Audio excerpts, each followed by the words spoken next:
Presidente dos Estados Unidos, Donald Trump, decreta taxação de 50% sobre os produtos brasileiros, mas com várias exceções.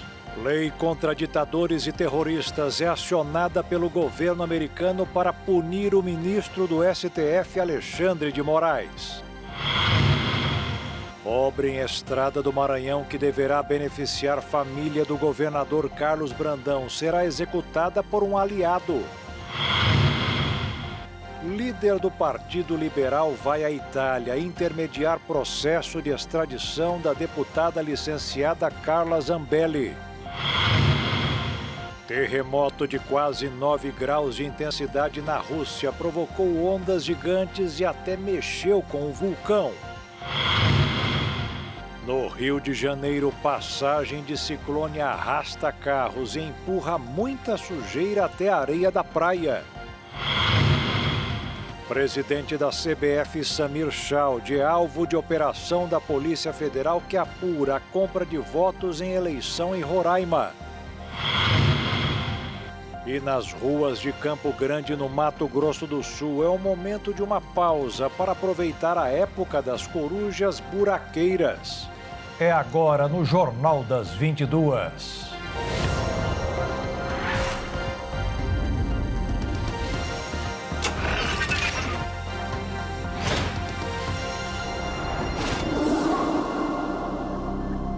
Olá, boa noite. O presidente dos Estados Unidos, Donald Trump, oficializou a tarifa de importação de 50% sobre os produtos brasileiros. Suco de laranja, minérios, energia e aviação estão isentos. A medida entrará em vigor na próxima semana, dia 6 de agosto. O presidente Trump impôs uma tarifa de 50% sobre uma série de produtos brasileiros 2 dias antes do previsto e aplicou sanções a um dos ministros da Suprema Corte, Alexandre de Moraes. Ao anunciar as tarifas que entrará em vigor na sexta-feira, Donald Trump invocou o processo movido pelo Brasil contra o ex-presidente Jair Bolsonaro, um aliado do presidente dos Estados Unidos, acusado de tentar um golpe de Estado para se manter no poder. A todo tempo, o presidente Donald Trump diz que Jair Bolsonaro é vítima de uma verdadeira caça às bruxas. Em carta de 9 de julho ao presidente Lula, Donald Trump chamou o processo criminal contra Bolsonaro de uma vergonha internacional e o comparou às suas próprias acusações anteriores. O presidente americano considera que as ações do governo do presidente Luiz Inácio Lula da Silva constituem uma ameaça incomum e extraordinária à segurança nacional, à política externa e à economia dos Estados Unidos. As tarifas de 50% ao Brasil estariam entre as mais altas que ele já impôs a qualquer país e parecem ser as únicas motivadas por razões abertamente políticas e não econômicas. Em uma entrevista ao The New York Times, o presidente Luiz Inácio Lula da Silva disse estar indignado. De acordo com o presidente Lula, o presidente Trump está tentando pressionar o seu país de 200 milhões de habitantes, ameaçando-o com tarifa de 50%, e acrescentou: o presidente americano está ignorando as ofertas de diálogo do seu governo. É lamentável, é lamentável. Tá? Quando você tem divergência comercial, divergência política, você pega o telefone, marca uma audiência, você conversa por telefone e você tenta resolver o problema. O comportamento do presidente Trump fugiu a todo o padrão de negociação e de diplomacia que se conhece no mundo. Possivelmente ele não saiba que aqui no Brasil a justiça é independente do Poder Executivo e do Poder Legislativo. Eu não comento decisão da Suprema Corte. Quando ela decide, a gente cumpre. O presidente Lula disse que anunciar o tarifaço pelas redes sociais foi vergonhoso. O comportamento do presidente Donald Trump saiu de todos os padrões de negociação e diplomacia. De acordo com Lula, em nenhum momento o Brasil vai negociar como se fosse um país pequeno diante de um país grande. Nós conhecemos o poder econômico dos Estados Unidos, reconhecemos o poder militar, reconhecemos o tamanho tecnológico, mas isso não nos deixa com medo, nos deixa preocupados. O secretário de Comércio dos Estados Unidos, Howard Lutnick, disse que as importações de alguns produtos não abundantes nos Estados Unidos poderiam ser isentas de tarifas, citando o café como exemplo. 30% das importações de café dos Estados Unidos vem do Brasil. Todo o empenho agora nessa semana é para a gente buscar resolver o problema. Nós não estamos permanentemente no diálogo. Quero dizer a vocês que nós estamos dialogando neste momento pelos canais institucionais. Com a oficialização da tarifa sobre os produtos brasileiros, a medida, no entanto, isenta uma série de produtos que o Brasil exporta aos Estados Unidos, incluindo suco de laranja, minérios, aeronaves e petróleo. A lista completa cerca de 700 itens. Por outro lado, o café e as frutas e a carne do Brasil não constam na lista de isenção. Dessa forma, serão tarifados a partir da próxima semana. A previsão é de que a sobretaxa entre em vigor em 7 dias. O governo americano também decidiu punir o ministro do Supremo Tribunal Federal, Alexandre de Moraes. Ele passou a ser alvo da Lei Magnitsky, usada contra terroristas, genocidas e corruptos. Criada ainda na gestão de Barack Obama, a Lei Magnitsky tinha inicialmente a intenção de punir cidadãos russos acusados de violações aos direitos humanos ou atos de corrupção. Aplicada mundialmente desde 2016, a legislação americana prevê 3 tipos de punições aos seus alvos: restrição de acesso ao território dos Estados Unidos, congelamento de bens no país e impedimento de fazer transações financeiras em dólar com toda e qualquer instituição bancária que atue no país, o que incluiria, por exemplo, as bandeiras de cartões de crédito Visa e Mastercard, ou até mesmo o Banco do Brasil. É a primeira vez que uma autoridade brasileira é submetida a tal punição. No dia 18 de julho, Alexandre de Moraes e outros 7 ministros do Supremo Tribunal Federal e o Procurador-Geral da República, Paulo Gonet, já tinham sido alvo da restrição de vistos para entrada nos Estados Unidos. Com a nova medida de hoje, trata-se da 4ª ação do governo de Donald Trump contra o Brasil em 21 dias. Além da Lei Magnitsky, da restrição de vistos e das tarifas, os Estados Unidos abriram uma investigação por supostas práticas desleais de comércio contra o país. O secretário de Estado americano, Marco Rubio, emitiu uma nota dizendo que Moraes foi sancionado por cometer graves violações de direitos humanos, o que incluiria detenções arbitrárias. Rubio também disse que o ministro abusou de sua posição e sugeriu que o magistrado esteja realizando perseguições políticas para silenciar críticos. A nota de Marco Rubio cita o ex-presidente Jair Bolsonaro. O comunicado também diz que políticos da oposição, jornalistas, jornais, plataformas de mídia social dos Estados Unidos e outras empresas americanas e internacionais foram alvo de ações do ministro Alexandre de Moraes. Apesar das alegações da família Bolsonaro e dos norte-americanos, as ações contra o ex-presidente brasileiro tramitam no Judiciário no Supremo Tribunal Federal e no Tribunal Superior Eleitoral e seguem o devido processo legal. A medida vinha sendo planejada há meses pelo governo de Donald Trump e era a principal demanda do deputado federal Eduardo Bolsonaro, do PL de São Paulo, e do comentarista político Paulo Figueiredo. Os dois estão em campanha em Washington desde a posse de Trump por ações que pressionem Alexandre de Moraes e o Supremo Tribunal Federal. Ambos argumentam haver perseguição política e a prática de censura contra o ex-presidente Jair Bolsonaro e seus apoiadores. Moraes é o relator do processo judicial em que Bolsonaro responde, entre outros crimes, por tentativa de abolição violenta do Estado Democrático de Direito. Ele nega os crimes e o julgamento deve acontecer ainda neste ano. O ministro Alexandre de Moraes, do Supremo Tribunal Federal, não possui contas bancárias nem bens nos Estados Unidos. Moraes não tem costume de ir aos Estados Unidos e não possui bens lá. Na prática, isso significa que ele não será impactado diretamente com nenhuma medida de bloqueio de bens ou de contas no país. Seu visto também está vencido há 2 anos. Assim como outros ministros da Corte, Alexandre de Moraes tem costume de ir a eventos jurídicos internacionais em países da Europa. O Supremo Tribunal Federal afirmou agora à noite que não vai desviar do papel de cumprir a Constituição Federal.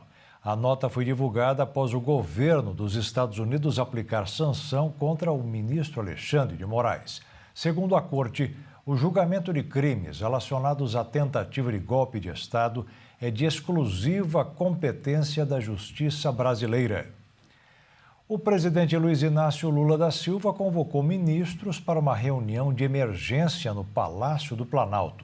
A urgência foi solicitada para discutir o tarifaço imposto pelo presidente norte-americano Donald Trump. O vice-presidente Geraldo Alckmin, que assumiu a linha de frente no contato com empresários na tentativa de negociação com os americanos, participou do encontro. O tarifaço dos Estados Unidos está na ata do Comitê de Política Monetária do Banco Central, como justificativa para a pausa na taxa básica de juros da economia. Foram 7 altas seguidas e hoje o Copom decidiu manter a Selic em 15% ao ano. Diante das incertezas na economia, o dólar subiu 0,38%, cotado em R$ 5,59 para a venda. E as exceções para vários tipos de exportações divulgadas pelos Estados Unidos provocaram uma alta na Bolsa de Valores de 0,95% aos 133.990 pontos. No primeiro semestre deste ano, o Brasil somou mais de 165 bilhões de dólares em exportações, mas registrou um pequeno recuo de quase 1%. A soja foi um dos produtos que mais trouxe dinheiro aos cofres do país. Segundo dados divulgados pela Secretaria de Comércio Exterior, que está vinculada a outras pastas do governo federal, as exportações brasileiras atingiram mais de 165 bilhões de dólares no primeiro semestre de 2025, apresentando um leve recuo de menos de 1% ao mesmo período do ano passado. Já as importações cresceram mais de 8%, totalizando mais de 135 bilhões de dólares aos cofres brasileiros. Apesar do desempenho negativo em algumas frentes, os 10 principais produtos exportados mantiveram valores expressivos. O único setor que registrou crescimento nas exportações foi a indústria de transformação, alcançando pouco mais de 88 bilhões de dólares, com uma alta de quase 5% comparado a 2024. Já a agropecuária somou quase 40 bilhões, mas com uma queda de menos de 1%. A maior queda ficou para a indústria extrativa, que resultou em 37 bilhões de dólares aos cofres do país, com uma redução significativa de mais de 11%. E teve o destaque negativo entre os itens mais exportados, apresentando uma queda de quase 29% em alguns minerais brutos, mas registrou alta de 33% em outros minerais concentrados dos metais de base. Apesar de ter tido uma queda de quase 9% em relação ao ano passado, a soja lidera a lista de exportações no primeiro semestre. O produto levou aos cofres brasileiros pouco mais de 25 bilhões de dólares. Em segundo lugar, os óleos brutos de petróleo tiveram uma redução de 10%, mas somaram quase 22 bilhões de dólares. Na sequência, aparecem os minérios de ferro e seus concentrados, que arrecadaram mais de 12 bilhões, mas caíram pouco mais de 17% no comparativo ao mesmo período de 2024. O café não torrado, que é um dos produtos mais exportados do Brasil, aparece na quarta colocação, lucrando um pouco mais de 7 bilhões de dólares, mas diferente dos 3 primeiros, teve uma alta de quase 48%. Pela indústria da transformação, os açúcares e melaços foram o segundo produto mais exportado, porém, tiveram uma redução de 31% nas vendas. O maior destaque para a indústria foi o ouro não monetário, que apresentou um crescimento de pouco mais de 60%. A ponta do ranking feito pela Secex é dominada por produtos da agropecuária e indústria extrativa, mas é a indústria da transformação que possui mais representantes no top 10 de exportações, com carne bovina fresca, refrigerada ou congelada, que representou uma alta de 2% e um lucro de pouco mais de 4 bilhões. E a seguir, líder do Partido Liberal vai à Itália intermediar processo de extradição da deputada licenciada Carla Zambelli e obra em Estrada do Maranhão que deverá beneficiar família do governador Carlos Brandão será executada por um aliado.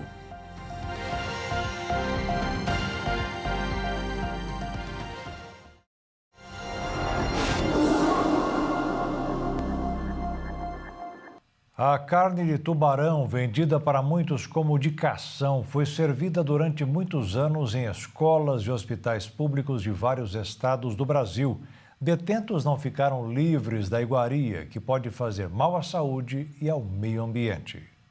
Um levantamento revelou que órgãos dos governos federal, estadual e municipal compraram nas últimas 2 décadas mais de 5.400 toneladas de carne de tubarão, vendida comercialmente como cação para abastecer escolas, hospitais, presídios e outras instituições públicas em todo o país. As licitações realizadas desde 2004 somam ao menos 112 milhões de reais e alcançam os 542 municípios em 10 estados brasileiros. Documentos apontam que milhões de crianças foram alimentadas com carne de tubarão por meio do Programa Nacional de Alimentação Escolar, incluindo bebês e crianças em creches e pré-escolas. O produto também chegou à alimentação de detentos em 92 presídios do estado de São Paulo, a 43 mil policiais militares no Rio de Janeiro e a pacientes em dezenas de hospitais públicos. Especialistas alertam que a carne de tubarão apresenta riscos à saúde, principalmente para crianças e grupos vulneráveis, por conter altos níveis de metais pesados como mercúrio e arsênio. Esses contaminantes resultam em um processo chamado bioacumulação, que ocorre porque os tubarões predadores no topo da cadeia alimentar acumulam substâncias tóxicas ao longo da vida.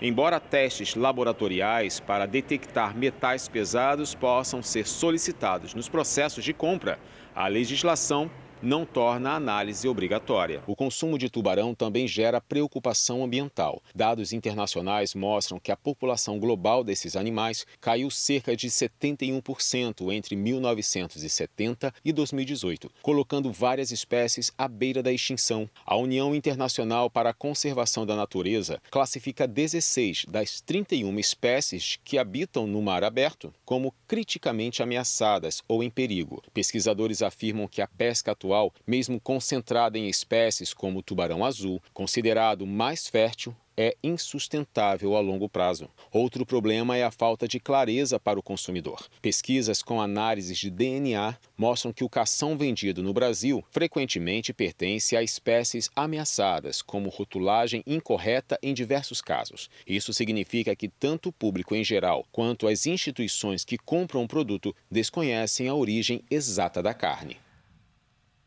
Uma obra rodoviária no Maranhão está causando polêmica. Além de beneficiar propriedades do atual governador, será executada por um aliado. Serão 280 milhões de reais para facilitar a vida de quem tem fazenda. Anunciada em abril do ano passado como a maior obra de pavimentação no Maranhão, a rodovia MA-372 é financiada com crédito liberado pelo Banco do Brasil. Liga os municípios de São Domingos do Azeitão e Mirador.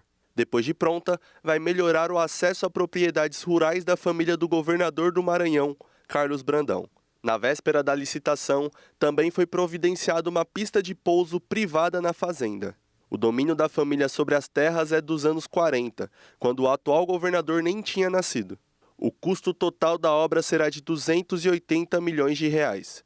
78 milhões ficarão com a TAC Construções, que fará a obra de 30 quilômetros. A construtora pertence a Roberto Ferreira, irmão de Nicodemos Ferreira, um ex-prefeito do município maranhense de São Domingos do Azeitão. Nicodemos Ferreira, de adversário dos Brandão, tornou-se um aliado e é um dos maiores produtores da região. A aliança dele com Brandão é apontada por adversários locais como motivo de um desvio no traçado da nova estrada. Na prática, ela começa bem perto do acesso principal às propriedades de Ferreira. Cruzando dados ambientais com registros agrários, ele é dono de pelo menos 15 mil hectares de terras, o equivalente a 21 mil campos de futebol. Já o governador tem cerca de 870 hectares registrados em seu nome. Durante uma agenda na região, Ferreira foi questionado por empresários, vereadores e pelo prefeito, todos descontentes com o traçado da nova rodovia, e ele se comprometeu a buscar uma solução. A previsão é entregar um dos trechos pavimentados ainda este ano. O portal da transparência do governo do Maranhão não fornece todas as informações sobre como a TAC foi escolhida para executar a obra. A plataforma não revela as concorrentes nem apresenta os anexos do edital, que contém, entre outros dados. A justificativa é o alto volume da papelada, que precisaria ser digitalizada. Como alternativa, a Secretaria de Infraestrutura do Estado pediu aos interessados que fossem até o órgão para ter acesso pessoalmente às informações. O líder do Partido Liberal na Câmara dos Deputados, Sóstenes Cavalcanti, foi à Itália. Ele vai tentar evitar que a deputada licenciada Carla Zambelli, presa ontem, seja extraditada. O processo dela na justiça poderá ser bem demorado. Apesar de possuir cidadania italiana, a deputada licenciada do PL, Carla Zambelli, pode ser extraditada para o Brasil. A própria deputada chegou a afirmar em entrevistas que sua condição de cidadã europeia a tornava intocável e que não havia nada que as autoridades brasileiras pudessem fazer. Mas, segundo especialistas em direito internacional, essa interpretação não encontra respaldo jurídico.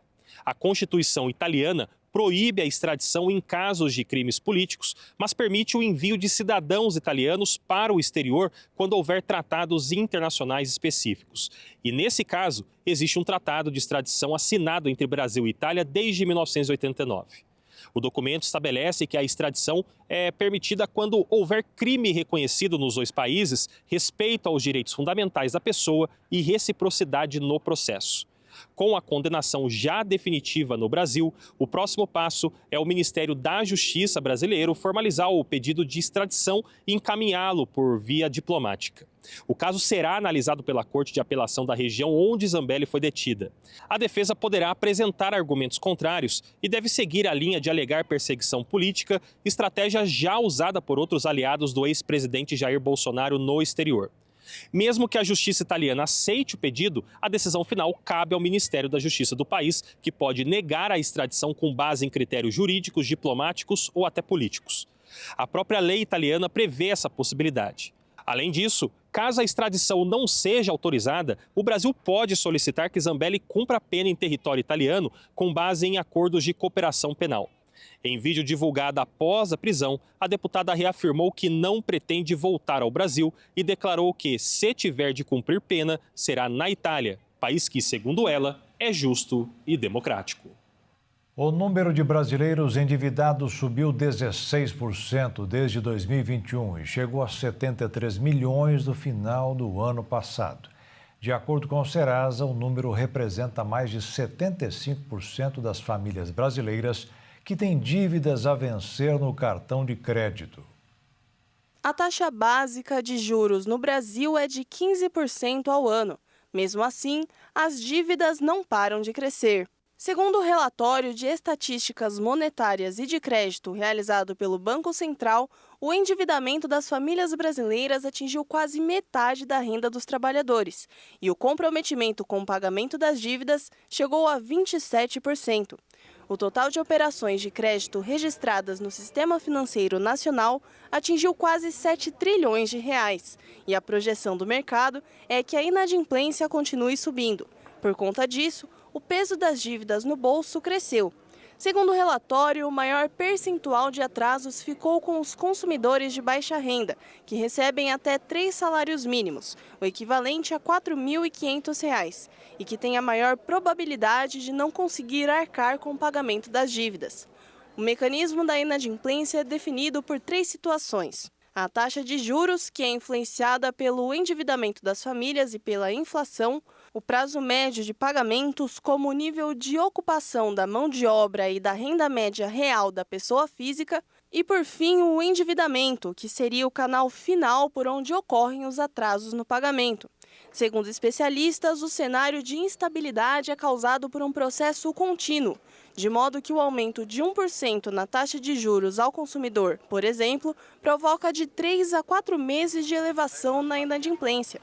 Esse paradoxo está relacionado à menor qualidade de empregos e baixa renda para a maioria dos brasileiros, sendo necessária a realização de políticas de melhorias neste setor, além de maiores investimentos na educação financeira para reverter esse cenário.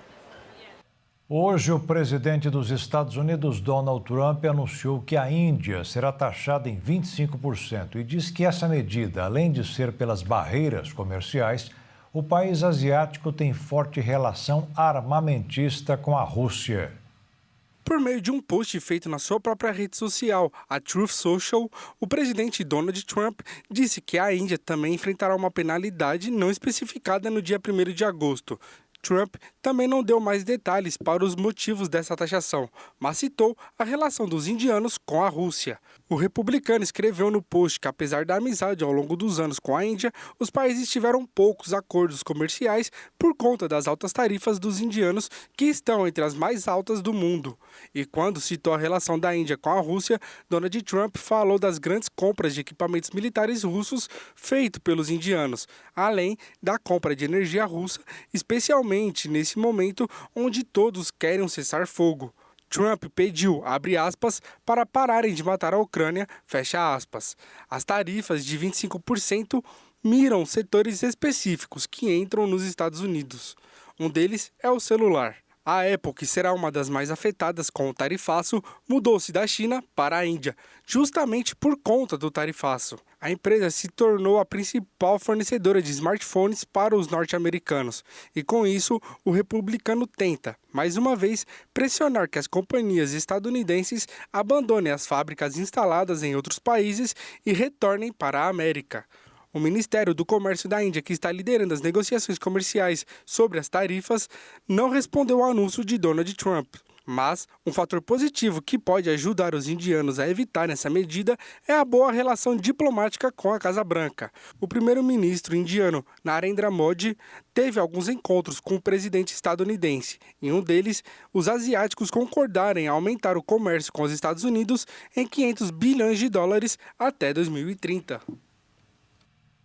E a seguir, ciclone passa pelo Rio de Janeiro arrastando carros e empurrando muita sujeira até a areia da praia.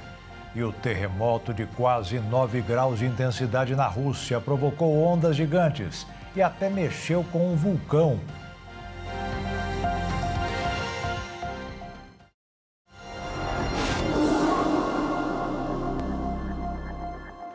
Cientistas da Universidade de Washington disseram hoje que o terremoto de 8,8 graus que abalou a Rússia ontem liberou mais energia do que a maior bomba atômica já detonada. O fenômeno aconteceu no fundo do mar.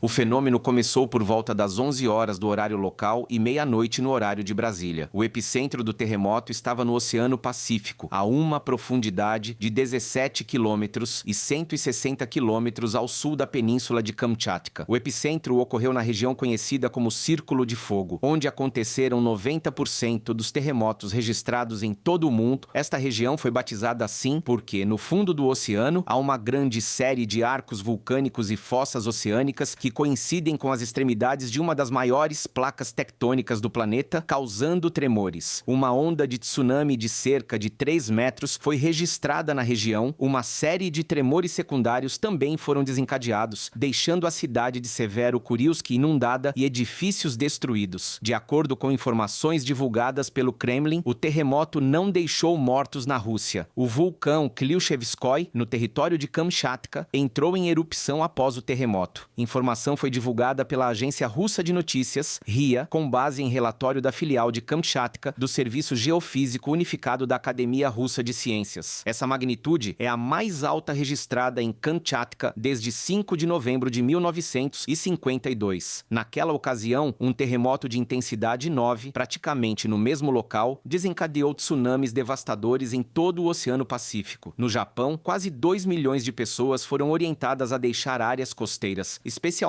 na região norte. Os alertas continuam em vigor e a Agência de Meteorologia do país pede às pessoas que estão em áreas próximas ao mar e rios que se desloquem para lugares elevados. Não há registro de mortos. Ondas altas foram observadas em partes do Japão próximas ao Oceano Pacífico. O tamanho variou de 80 centímetros a 1,30 metro em províncias como Iwate, Miyagi e Hokkaido. O alerta também forçou que a usina nuclear de Fukushima fosse evacuada. Ondas de até 1,70 metro atingiram o Havaí, mas sem grandes impactos. Ondas modestas também chegaram à Califórnia e não há relatos iniciais de danos. Os moradores dos condados de Humboldt e Del Norte receberam os alertas mais severos do estado, com a recomendação para que ficassem longe das praias por enquanto.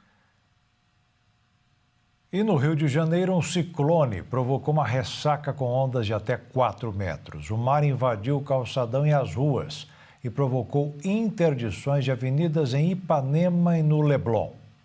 Com previsão de ondas entre 2,5 e 4 metros de altura, a ressaca avança pelo segundo dia consecutivo pelo calçadão de Ipanema e Leblon. A interdição dos 2 sentidos da Avenida Delfim Moreira aconteceu por volta das 4 horas da tarde da última terça-feira. A ressaca foi causada por um ciclone extratropical que atingiu o Rio junto com uma frente fria. A força das ondas fez o mar invadir calçadas e pistas, surpreendendo pedestres, motoristas e ciclistas e dificultando a circulação. O mar cruzou 2 pistas e chegou a danificar o portão de um prédio, deslocar estações de exercícios físicos e arrastar um carro que estava estacionado no canteiro central. Durante a madrugada, 5 pinguins de Magalhães foram encontrados mortos na praia do Arpoador, trazidos pela correnteza. As causas das mortes ainda não foram identificadas. A Prefeitura do Rio orienta que a população evite o banho de mar e a prática de esportes aquáticos durante o período de ressaca. Também é desaconselhado permanecer em mirantes ou locais próximos ao mar. Até o momento, não há previsão de reabertura da via.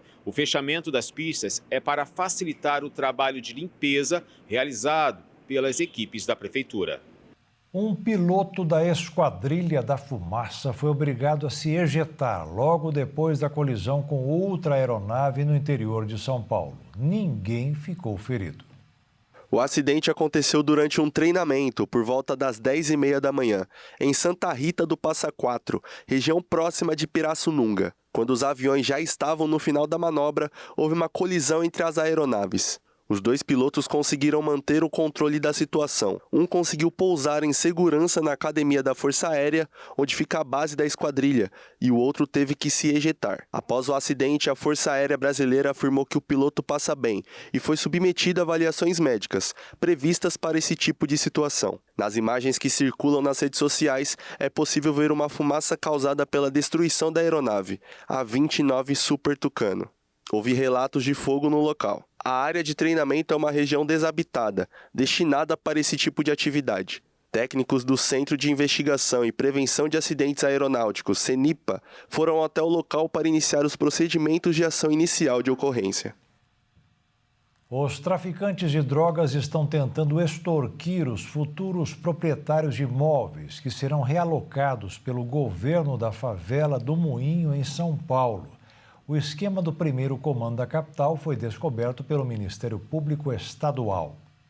No mês de maio, o sumiço dos usuários de drogas da Rua dos Protestantes, antes o principal ponto da Cracolândia, surpreendeu comerciantes e frequentadores do centro de São Paulo. As autoridades deram explicações diferentes, mas o motivo para o esvaziamento ficou longe dos holofotes. Foi descoberta uma rede do crime organizado, que tinha como abrigo a favela do Moinho. A comunidade era o ponto principal para armazenar e distribuir drogas para a Cracolândia e outras áreas da cidade. Esse sistema abastecia dependentes químicos do centro e ajudava a financiar o primeiro comando da capital, o PCC. A desocupação do Moinho é vista pelas autoridades como crucial para enfraquecer as atividades da facção no centro, que vão além do tráfico. Já os moradores reivindicam a garantia de habitação de qualidade para deixar o local. Uma inquilina da comunidade, a principal testemunha ouvida pela Polícia Civil, disse que foi cobrada por traficantes quando foi contemplada com R$250 mil para a compra definitiva de um imóvel.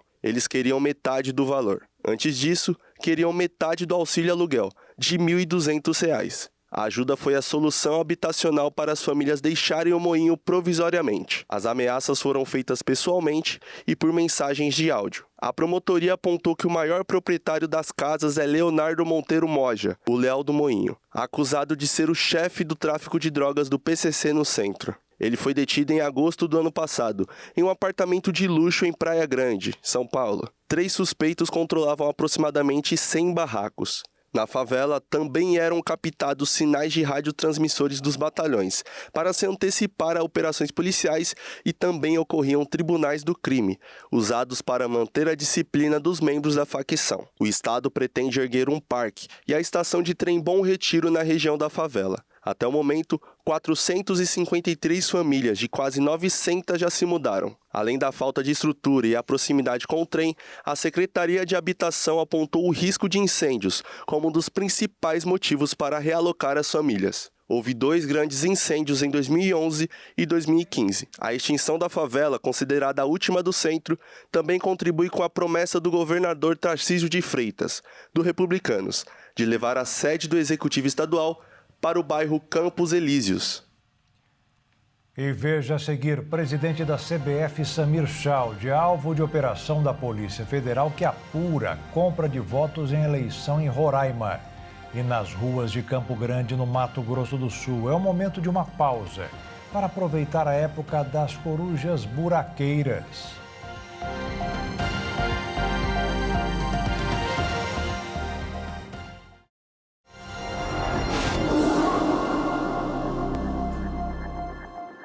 O presidente da CBF, Samir Chaude, a deputada federal Helena da Azatur, do MDB de Roraima, foram alvos de uma operação da Polícia Federal. A ordem foi investigar a eventual participação deles e de mais 8 pessoas em um esquema de compra de votos nas últimas eleições.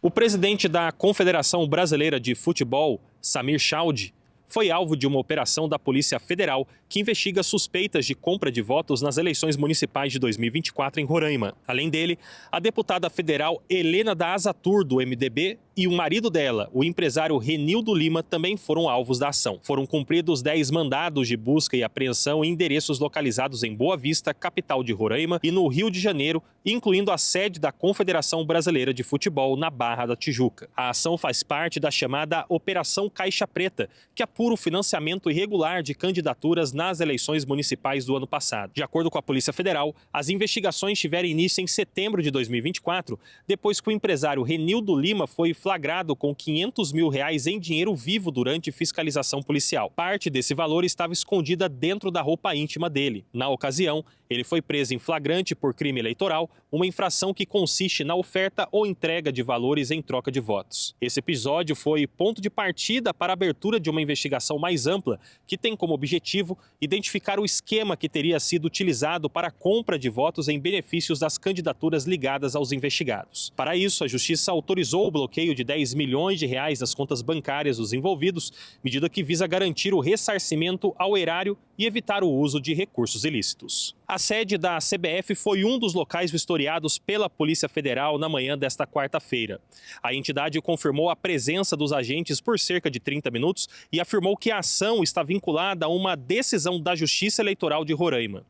Em nota, a Confederação ressaltou que não há qualquer relação da investigação com a prática de atividades esportivas ou com o futebol nacional e afirmou que Samir Chaude não é o principal foco da apuração. Samir Chaude, natural de Boa Vista, é médico de formação e assumiu a presidência da CBF em maio de 2025, após o afastamento de seu antecessor. Sua indicação para o cargo contou com o apoio das federações regionais das regiões Norte e Nordeste. Apesar disso, o envolvimento do presidente da CBF na investigação provocou repercussão no meio esportivo e político. A deputada federal Helena da Azatur está em seu primeiro mandato e tem atuação política consolidada no estado de Roraima. Ela é casada com o Renildo Lima, empresário que atua no setor de transporte e turismo na região. Além dos 3, outras pessoas também são investigadas. Entre elas, o superintendente do Departamento Nacional de Infraestrutura de Transportes em Roraima, Igor Brasil, suspeito de participar do esquema. A Polícia Federal apura indícios de que o grupo teria feito repasses financeiros irregulares a eleitores em troca de voto nas eleições municipais de 2024. A Justiça Eleitoral avaliou que os indícios apresentados pela Polícia Federal são suficientemente fortes para autorizar as medidas judiciais de busca e apreensão, bem como o bloqueio de bens. O objetivo é coletar provas que possam comprovar a origem e o destino dos recursos financeiros utilizados na suposta compra de votos. A CBF mantém a posição de que o presidente Samir Chaude não é foco central do inquérito. A Justiça Eleitoral e a Polícia Federal seguem trabalhando no caso, que ainda está em fase de coleta de provas. Novas medidas podem ser adotadas conforme o avanço da investigação. Um levantamento realizado pela Secretaria Nacional de Trânsito revelou um aumento no número de mulheres habilitadas para motocicletas. Mais de 40 milhões de brasileiros possuem CNH para motos e a presença feminina sobre duas rodas subiu para mais de 75% nos últimos 10 anos. Segundo a Secretaria Nacional de Trânsito, o número de brasileiros habilitados para conduzir motocicletas aumentou 45% na última década. Mas a quantidade de mulheres aptas a pilotar motos subiu muito mais, atingindo um crescimento de 76%. O crescimento feminino foi quase o dobro do registrado entre os homens, que tiveram um aumento de 36% no mesmo período. O número de mulheres com CNH para motos em 2015 não passava de 6 milhões. Já neste ano, foram registradas mais de 10 milhões de condutoras habilitadas, e a tendência é que a presença feminina no universo de duas rodas continue crescendo. Os dados revelam uma mudança cultural e social importante, onde as motocicletas se tornaram uma opção prática e eficiente para mulheres ativas que buscam mobilidade e independência. A faixa etária que mais se destaca é a de 31 a 40 anos. A maioria das motociclistas utiliza a moto diariamente, para deslocamentos de casa até o trabalho, ou até mesmo para um lazer.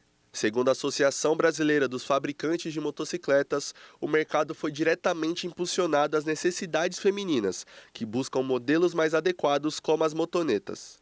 A escolha pelo veículo está associada à busca por mobilidade eficiente, economia e autonomia, especialmente em grandes centros urbanos, onde o trânsito é um desafio constante.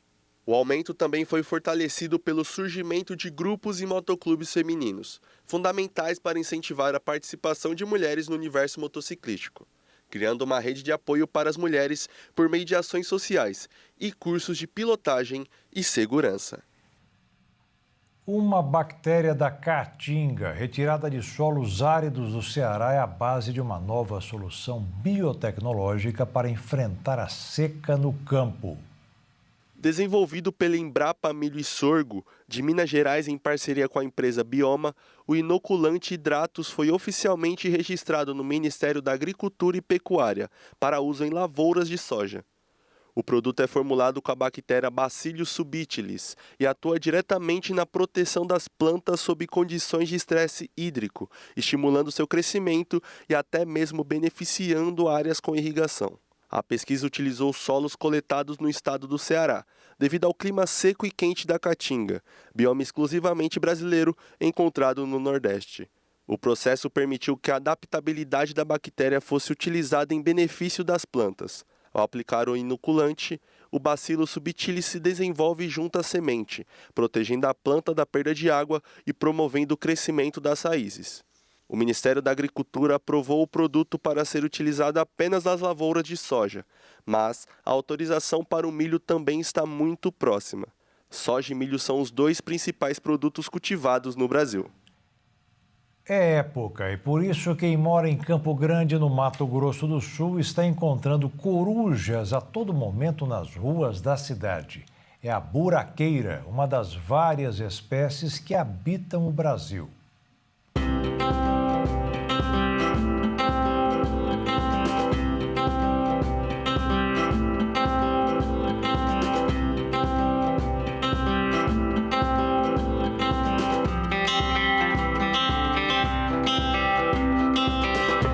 Espaços mais tranquilos, espalhados pela cidade, é possível avistar buracos como este, que são abrigos para as corujas. A espécie encontrada por aqui é a buraqueira, ou Athene cunicularia. Só no Brasil, são mais de 20 espécies. Ela ou aproveita já um buraco de algum tatu, de algum outro animal que já cavou, ou ela faz o buraco, cava esse buraco vertical e uma cavidade horizontal para deposição dos ovos. Profundidades variáveis, de 2 metros, já tem registro até de 5 metros de profundidade, ninho de coruja buraqueira, né? Aí tem outras espécies, né, na natureza, por exemplo, a caburé, coruja de olho amarelo, elas nidificam aproveitando cavidades nos troncos de árvore, ou fazendo ninhos bastante discretos. Outras espécies, como por exemplo a suindara, titualba, aproveita de construções humanas, né? Que ela é também conhecida como coruja de igreja, igreja, coruja de campanário, porque elas faziam ninhos nas torres das igrejas. Aproveita-se áreas altas, onde elas conseguem manter uma vigilância do local, né, para garantir a sua sobrevivência e garante a sobrevivência dos filhotes nesses ambientes mais inacessíveis. O início do ciclo reprodutivo das corujas ocorre no final do verão, entre os meses de março e abril. Cerca de 40 dias após a eclosão dos ovos, os filhotes já se alimentam sozinhos fora do ninho, porém com a supervisão dos pais, que emitem sons de alerta em caso de perigo. O macho é um pouquinho, a plumagem dele é um pouquinho mais escura do que a fêmea, mas pode ser confundida por causa do substrato, né, da terra da toca, mas o macho é um pouquinho ligeiramente maior. Tem cuidados com a prole, o macho sai para caçar, a fêmea cuida da prole, cerca de 7, 8 ovos, né? E geralmente tem um sucesso de 3 a 4 filhotes. Elas têm hábitos diurnos e noturnos, mas concentra bastante a sua atividade, né, de forrageamento, né, de saída do ninho, principalmente durante o dia. E na parte do crepúsculo, quando começa a escurecer, ela sai para caçar, para alimentar os filhotes. Por anos, alguns mitos envolvendo as corujas acabaram prejudicando o desenvolvimento das espécies que tanto contribuem para o meio ambiente.